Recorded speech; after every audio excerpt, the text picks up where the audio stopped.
going on, everyone? It's Bales, and welcome back to an AFL Fantasy Round Review. Round 3 is in the books now. Very tough round, very chaotic round, especially with the LDU extremely late out. Darcy Cameron injury on Friday night, and just plenty going on. It's been a very rocky start to the year, 3 rounds in, but we move on and we hopefully do better in round 4. But we'll go through round 3. If you want to check out the whole round review, me and Tim Guest on our Twitter space, we were joined by DT Lemon, number 3 finisher overall from 2021, and the Value King. And then 2022 AFL Fantasy Classic winner Matt Mottram. They joined us to help review all the games from round 3, all the big talking points. So make sure you check that out. The live stream's on YouTube here from that one, but you can also get it wherever you get your podcasts and on Twitter as well, Twitter space AFL Fantasy Fanatics. So make sure you go and check those across all the socials there. But yeah, let's get into how I went in round 3. 21-01, not a bad score, especially considering I had a decent enough Sunday. I didn't have many players playing. I thought I was having a bad round. I think Saturday was the killer for me. A few players disappointed. We'll get into those players, but yeah, I ended up doing okay. Round rank of 12,659. Not too bad. Better than the other 2 rounds I've had. So that moved me up about 5. I think just shy of 5,200 spots. I think it's 5,192 spots or something roughly. So, which is good. So I pretty much cut my rank a quarter off of it. So we're in the top 15k now. Hopefully next steps towards the top 10k, and then we can keep moving up to 5k and hopefully 1k, and top 100 would be fantastic. But yeah, we got a bit of a way to go, but it's a good start anyway. Good thing is team value going up as well. $16.45 million there. Plus as well, got a, hang on, no, it went up a bit more. I think that was what it was previously. I think it's like 17.3 now or something like that. So it went up a fair bit, which is good. So +3, -3. A couple of candidates for the +3, a few big performers. So Will Day probably is the one that would get it for me.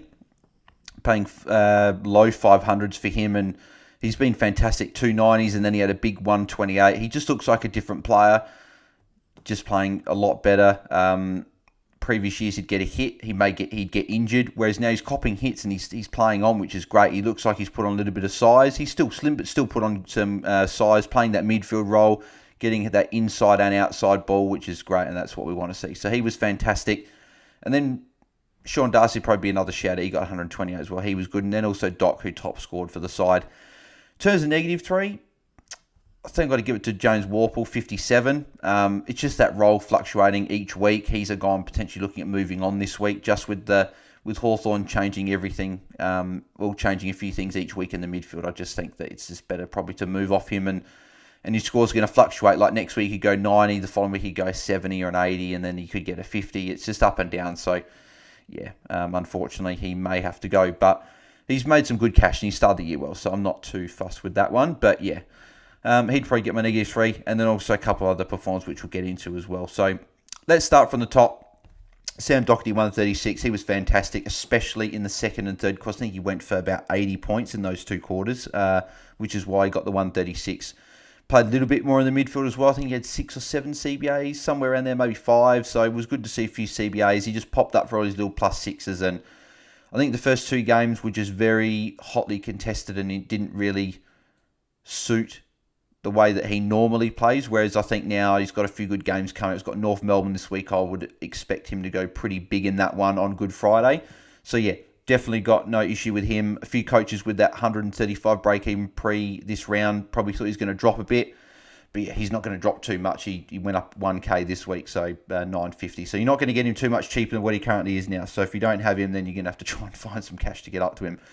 But he's just fantastic. Andrew McGrath, been a little bit underwhelming. I thought he could have gone 90 average and maybe pushed 95. But there's just so many mouths to feed back there for Essendon, and he's just sort of getting his 80s.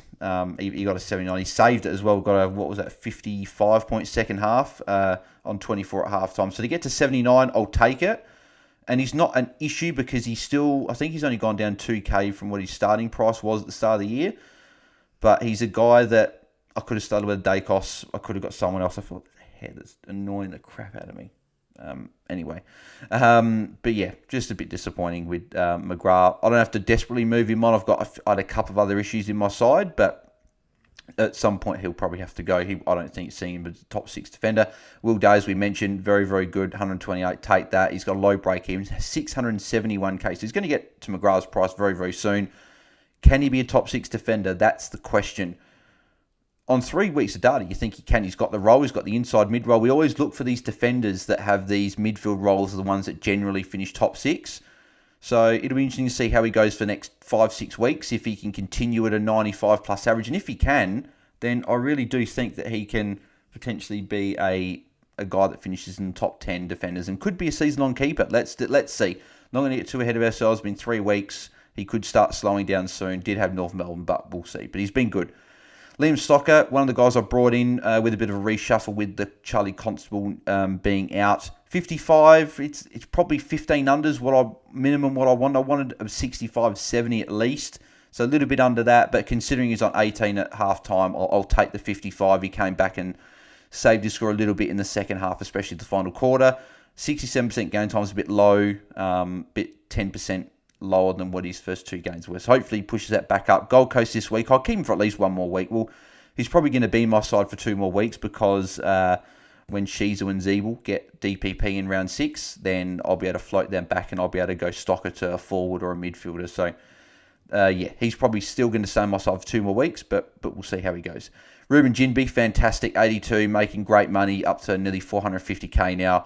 Just keeps getting the job done, playing midfield with West Coast and look great, especially with when those injuries happen to West Coast. Played a little bit more in the midfield, and yeah, he just looks a great player. So West Coast have definitely got one in Ruben Jinby, and he's done very well. So I decided to keep Charlie Constable. I just thought if he can come hopefully back in the team this week, he'll make money. And my plan is actually not to trade him this week, even if he doesn't play. So I'll get to my trades obviously at the end, but break even of 2. Hopefully comes in. If he doesn't, even if he's subbing, he comes on for a 25-30, he's actually still going to make a tiny bit of cash. So, yeah, I think still the sensible thing is to trade him, but just the way my team looks at the moment, I can afford to hold him for an extra week with the trades I want to do. So, but yeah, I'm hoping that he does come back in with the Flanders injury. Do they reshuffle a little bit? Do they bring Constable in and do a bit of a reshuffle? Maybe push a Long or something like that, or a Will Powder or Wing.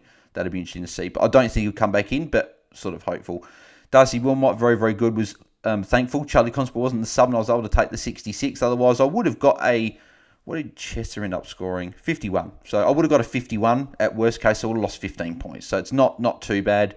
But yeah, 66, very happy with Wilmot. I think he's still good enough to play in your field at D6 for the next 2 weeks before we get these DPPs.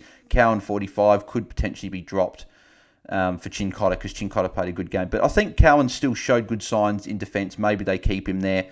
We'll see. But they've shown trust in the first 3 weeks, so wouldn't be surprised if he gets dropped, but I wouldn't be surprised if he also stays and holds his spot. So we'll have to see. Roy Laird, 83, obviously disappointing. Gave away 3 free kicks, and I think they're all from tackles. So again, he lays those tackles, doesn't get the free kicks away, he gets 104. But yeah, been 2 games out of his first 3 under 90. Didn't go under 90 once last year. They've got reasons for them. I know that this is probably me just going into bat for my guy, but 57 when he was sicking in the heat, and then 83 against a very, very restrictive Port when he almost got 100. So yeah, he'll be fine. Don't trade him out. It's obviously sucks I've lost 100k from him to start the year, but yeah, I'm sure he'll bounce back in the weeks moving forward. Bontempelli, a little bit similar as well. 94. He was on 75 at half time, and obviously, was on the watch along with Sanch and DC on the Hat Chat Twitch stream. And 75 at half time, me and Sanch were like, yes, Bont's going big in the first half. And yeah, didn't do too well after that. It's his first 3 weeks, he could have gone 115 plus, and unfortunately just hasn't quite hit it yet. Again, I'm fine with holding him. He's got the role, and I'm sure that he'll start pumping out these big scores soon. At least it's showing his floor is probably a 90.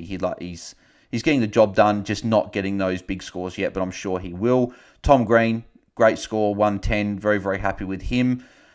Making cash as well, 831. Even at worst, if he's not a keeper, then he'll make me good cash and I'll be able to swap him over. But at the moment, he's looking like he could potentially be up and around those sort of top 12-ish mids, maybe just outside. I don't know, we'll have to see. But he's had a very good start and he looks the good. So he's been great. Warpaw, as I mentioned before, 57, disappointing. Looking potentially to move off him this week. A little bit the same with Finn Callaghan, 48. Probably a bit more not Callaghan's fault. He just got burnt a lot in the game. And yeah, unfortunately, that's just why we don't trust these outside players like these wingers and that. Obviously, it's a bit different with him. He's 400k. I was happy to start with him because he was essentially an overpriced rookie. But we just know that we got to trust these midfielders, inside mids, these halfbackers that have got the roles and guys like that. So yeah, he maybe moved on for me this week as well. Cam McKenzie, very impressed with him, 94. It was good after his 44 last week to bounce back with 94. So definitely got no problems with him on field. Ollie Hollands, 56. Again, just good. He scored 31 of his 27, one of his points in the first quarter.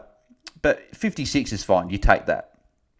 Like your Mackenzies, Ashcroft, Sheasels, Ginbys, most rookies don't hunt scoring 80s and 90s and whatever. So I'm happy to take these 50s and 60s from Hollands just until he makes a bit more cash and you can move him on to someone else. So he's fine. Will Ashcroft, obviously, yes, he should be in front of Hollands and McKenzie. I just forgot to change him in price order. So if you're wondering why is he not in front because of price, that's because I forgot to change it before he got locked out. But that's fine. 71, very happy with him.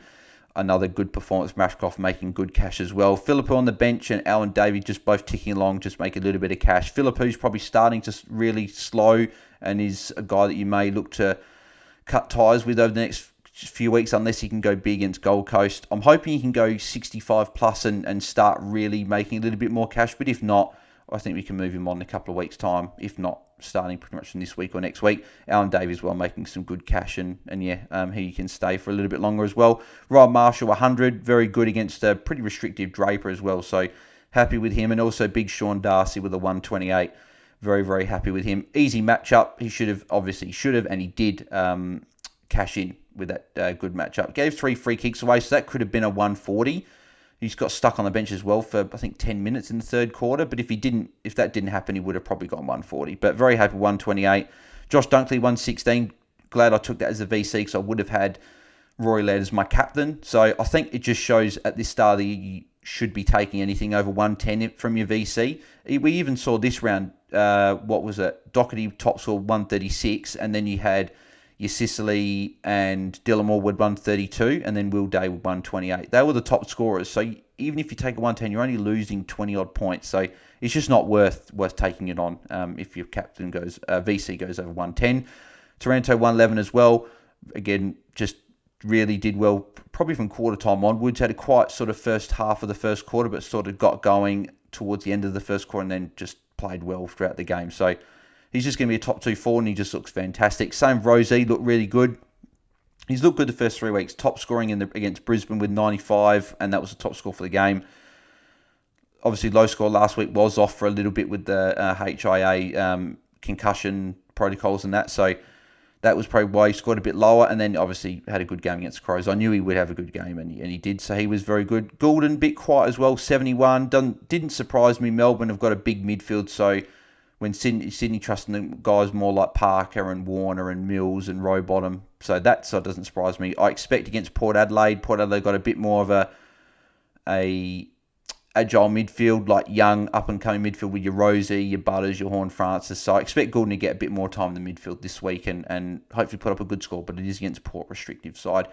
Jack Zeeble, 78. I'll take that. Went up good money as well, but the game sort of didn't quite suit him as much just because Hawthorn did have the ball a fair bit. So North Melbourne didn't really have too many guys going big. Harry Shees was one of the guys that went big. He's just an absolute jet. He's fantastic. Looks great.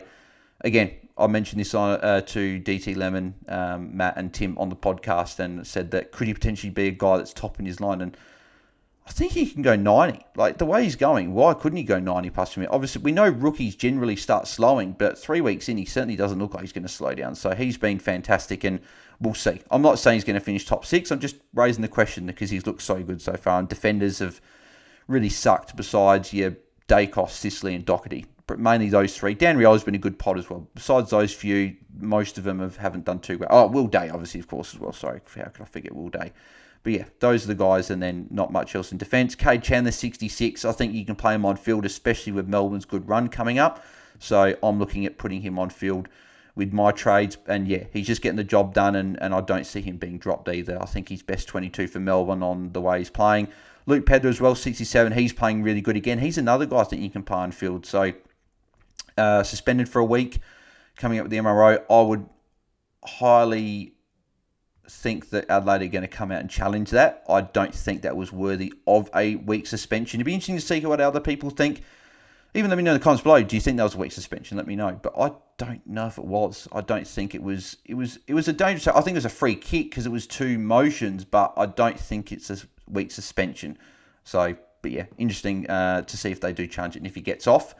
But if he doesn't, probably gives you a good chance to loop a couple of forwards there. And Campbell Chester as well, 51. Good to see he played more game time. Obviously had to with all of West Coast injuries, but yeah, at least he got over a 50. And if you did have to play him on field this week, you take a 50 from him. So yeah, not too bad. Making cash as well. I don't know if he'll play this week. He was in a knee brace after the game apparently, so he could miss, which would be disappointing. But I'm sure he'll come back in. So he's not really a must. You don't have to trade him, and because of that 50. His break even went to, what did it go to? Went to 8. So he's still going to make some more cash. So I'd still hold him. In terms of what I'm looking at doing this week, I've pretty much been set on my trade since last night. I was just waiting for lockout to lift to make sure I could afford it. And I can. I've got 9k in the bank. So my plan at the moment is to go Finn Callaghan down to Josh Fahey. I think he'll play for the Giants this week. Had 40 touches in the VFL. And I'm then looking to put Taranto into my midfield. Play Chandler as my rookie on-field for Callaghan's spot. And then I'm looking to use that cash on top of James Warple and go all the way up to Josh Kelly, who I had to trade out after round 1 because of concussion. So I'm hopefully, fingers crossed, that there's no carnage this week and I can get these trades done. Because I want Josh Kelly back in my side. He looked fantastic against Carlton on the weekend. He's got a couple of good games coming up against Essendon and Hawthorn.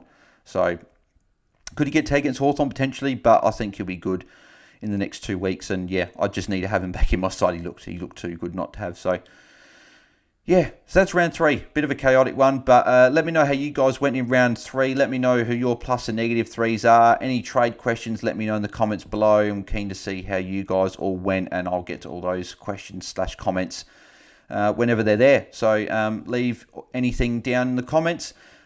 Make sure you like the video if you enjoyed the content. Also subscribe to the channel if you haven't already. I think we're at 806 from memory, so we're 194 away from 1,000. So if you can help me reach 1,000, as I say every video pretty much, that'd be very much appreciated.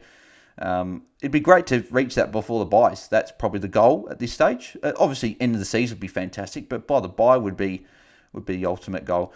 Turn notifications on so you miss when I go live or upload any other content in the future. And also follow all of my social links in the description below. And then check out AFL Fantasy Fanatics wherever you get your podcasts or the live stream on here or the Twitter spaces on Twitter. So I'll catch you guys later on this evening for the AFL Fantasy Daily News recap. Hopefully we don't get too much carnage in